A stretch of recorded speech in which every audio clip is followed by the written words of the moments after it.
বিএনপির ভারপ্রাপ্ত চেয়ারম্যান তারেক রহমান বলেছেন, জনগণের সরকার প্রতিষ্ঠা করার জন্য আন্দোলন করতে গিয়ে বিএনপির লাখ লাখ মানুষ খুন, গুম ও মামলার শিকার হয়েছেন।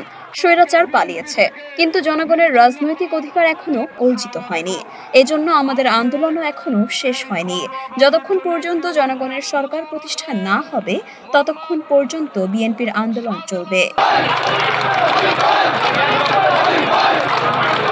রোববার বিকেল ৫টায় সাতক্ষীরার কলারোয়া ফুটবল মাঠে উপজেলা ও পৌর বিএনপি আয়োজিত বিশাল সমাবেশে ভার্চুয়ালি যুক্ত হয়ে প্রধান অতিথির বক্তব্যে তিনি এসব কথা বলেন। এখানে বহু মানুষ, বিশেষ করে বহু মুরব্বী এখানে উপস্থিত আছেন, যেই মানুষগুলো সাক্ষী হয়ে আছেন যখন বাংলাদেশ জাতীয়তাবাদী দল বিএনপি জনগণের সমর্থন নিয়ে এই দেশ পরিচালনা করার সুযোগ পেয়েছে, ততবারই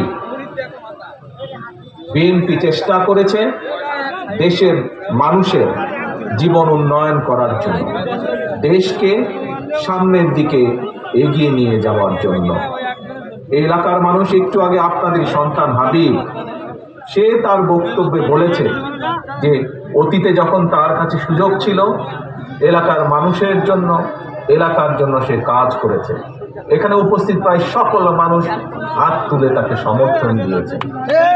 প্রিয় ভাই বোনেরা, এটি হচ্ছে বিএনপির রাজনীতি এবং আমি আজ সেই রাজনীতির কিছু কথা আপনাদের সামনে তুলে ধরতে চাই। প্রিয় ভাই বোনেরা, এই অঞ্চলে একটি ফল উৎপাদিত হয়, আম। বাংলাদেশের অনেক মানুষই জানে না যে এই সাতক্ষীরা অঞ্চলে, এই কলারোয়া অঞ্চলে, এই তালা অঞ্চলে, এই অঞ্চলে একটি সুস্বাদু আম উৎপাদিত হয়, ক্ষীর সাপাটি নামে একটি আম, ল্যাংড়া আম, যা এই দেশের মানুষ, এই এলাকার মানুষ সমগ্র বাংলাদেশে যা সরবরাহ করেন, বাংলাদেশের মানুষের ঘরে ঘরে সুস্বাদু আম পৌঁছে দেয়। প্রিয় ভাই বোনেরা, আমাদের রাজনীতি, বিএনপির রাজনীতি, আমি একটু আগেই বলেছি, উন্নয়নের রাজনীতি, উৎপাদনের রাজনীতি। বাংলাদেশের প্রত্যেকটি অঞ্চলে তার নিজস্ব সম্ভাবনা আছে।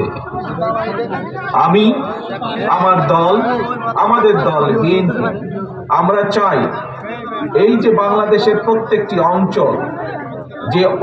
অঞ্চলের যে সম্ভাবনা আছে, সেই সম্ভাবনাগুলোকে সামনে নিয়ে আসা, সেই সম্ভাবনাগুলোকে কাজে লাগিয়ে দেশের মানুষের জীবন জীবিকার উন্নয়ন করা, সেই সম্ভাবনাগুলোকে কাজে লাগিয়ে দেশকে সামনে, কাজে লাগিয়ে দেশের মানুষের জীবন জীবিকার উন্নয়ন করা।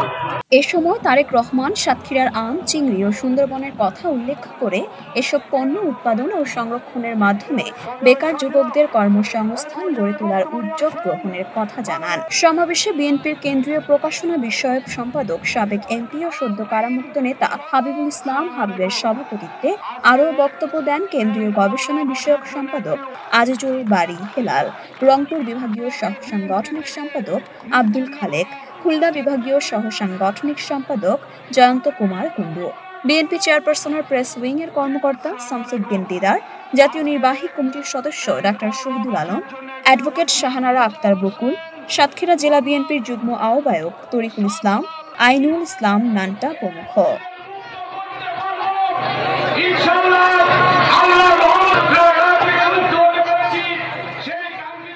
মরিয়ম মিম, ঢাকা পোস্ট।